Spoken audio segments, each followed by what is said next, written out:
Today's Love This Way show is brought to you by The Club. The Club is a safe space I curated just for you. There's tips, challenges, downloads, ebooks, journals, coloring books. Just all you need to help you to succeed in your relationship endeavors. The best part? Each tier comes with free coaching sessions with me. So if you've been wanting to book a session with me but couldn't quite afford it yet, join a club and save hundreds. The coaching sessions alone are reason enough to join. With tiers starting at only $37 a month, you don't want to miss this opportunity. Visit shaliavinny.com, choose the membership level of your choice, and go to your calendar and book your free session. I can't wait to connect more with you. And make sure you mention Love This Way sent you.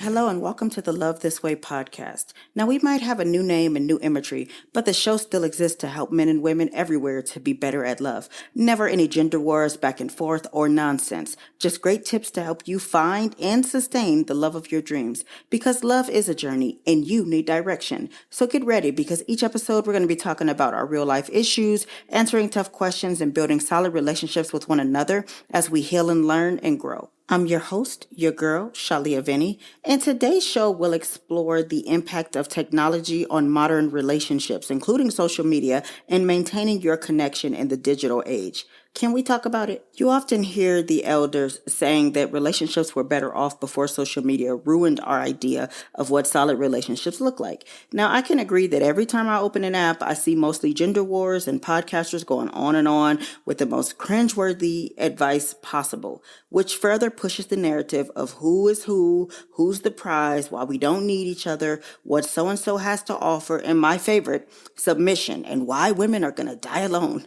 It's exhausting. Then there are men and women doing any and everything for likes and attention, nudity, sex, quote-unquote relationship goals that are actually highly motivated by materialistic items that the average person cannot afford, and then they're flaunting wealth in general. It is believed that men who aren't making six figures or more are taking you to the upper echelon of restaurants, flying you across the world over 6 foot tall, and able to pay all the bills aren't worthy of love. We have been fed the idea that women are disposable playthings who are to be played with and discarded. She needs to be submissive enough to be led and be traditional while also paying half the bills, maintaining the home, staying at the gym to keep her body right, raising the kids, unless of course they're not her current partner's kids, because baby mamas aren't worthy of love either, and no high value man will want a pre-made family. If you're not happy, you just swipe left or right and replace that narcissist because you have options and you are the prize. Everyone is replaceable. It's exhausting. So I have to ask you, has social media really ruined us? If I'm being honest, I don't think that social media in the digital world has ruined us. Social media is only a tool to heighten who you already are. If you're thirsty for attention, you will use it to quench your thirst. If you're for sale, you're going to use it to market yourself. If you are a cheater, you're going to use it to do your dirt. It's what you make it. Your thread can be nothing but positivity, and it can be full of negativity or suggestive imagery. Whatever you're seeing is a reflection of your heart's desires and who you are.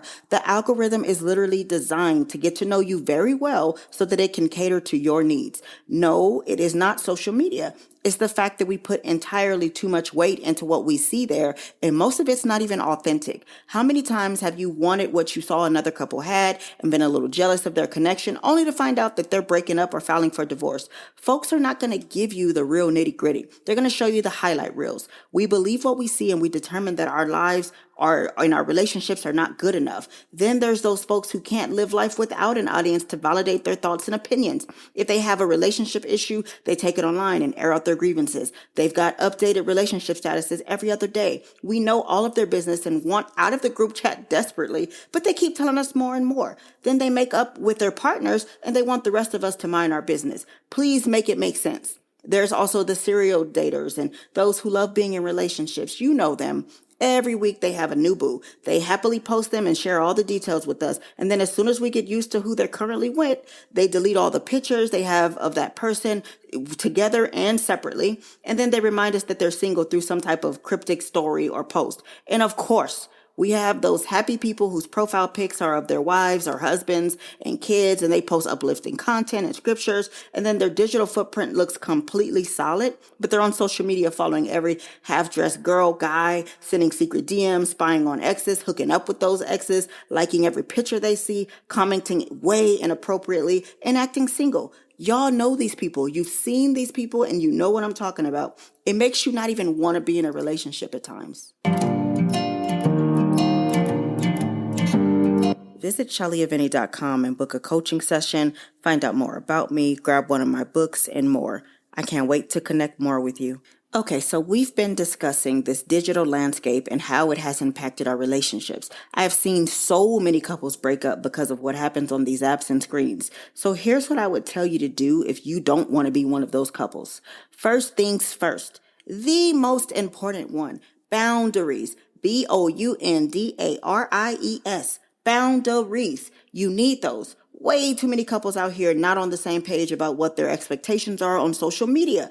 Is it okay to be liking pictures, commenting, sending DMs? Should we be posting all of our business online?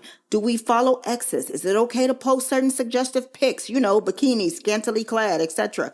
How does your spouse feel about that? Do we reply to DMs? You need clear rules and boundaries now, or the lack thereof is going to be a problem for you later. Trust me. Number 2, comparison.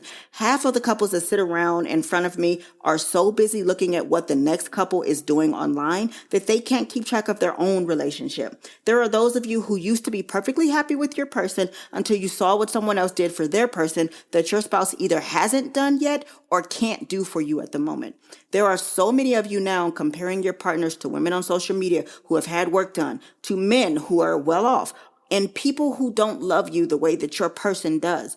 But now you want to try something different because you didn't see the taste of what somebody else has, and now you think you need that too. And you don't even know what that really comes with. But that's a whole nother episode.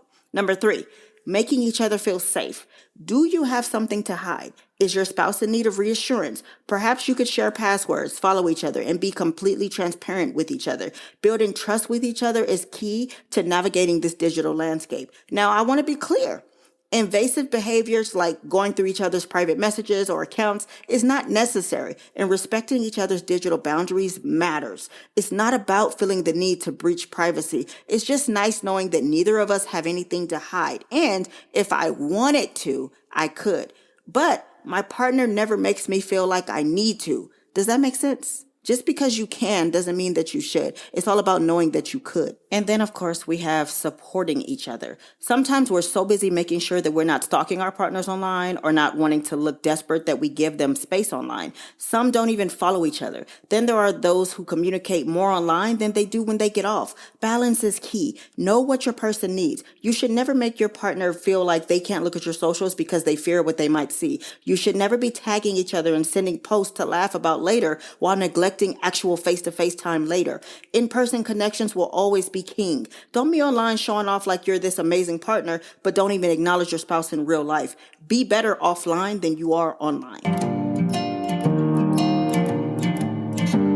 Social media is simply highlighting the worst in people that was already there. It is possible to have something real, even in this world. Be aware of what you're listening to and looking at. Certain negativity should never make it to your thread. Guard your thoughts and where you put your attention.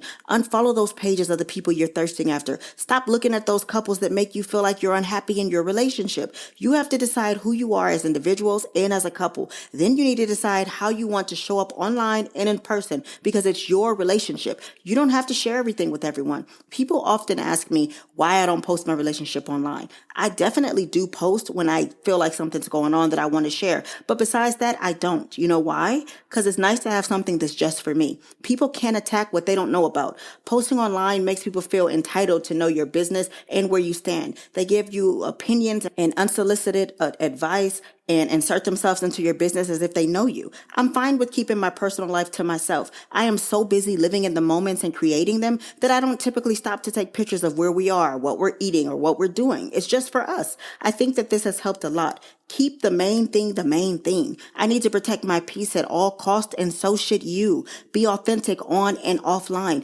Operate from an ethical place. Honor your spouse and your commitments on and offline. Be loyal on and offline. Boundaries should always be in place. Social media has not ruined us. It has revealed who people truly are. Some people have no honor system. They're going to find a way to be shady on and offline because that's who they are. It has nothing to do with social media. Watch out for red flags and make sure that you don't become one. I love you guys so much. Today's show was brought to you by my personal membership clubs on shaliavinny.com. Please rate the show on your favorite streaming platform, share it with one person who you think needs to hear it, and ask them to do the same.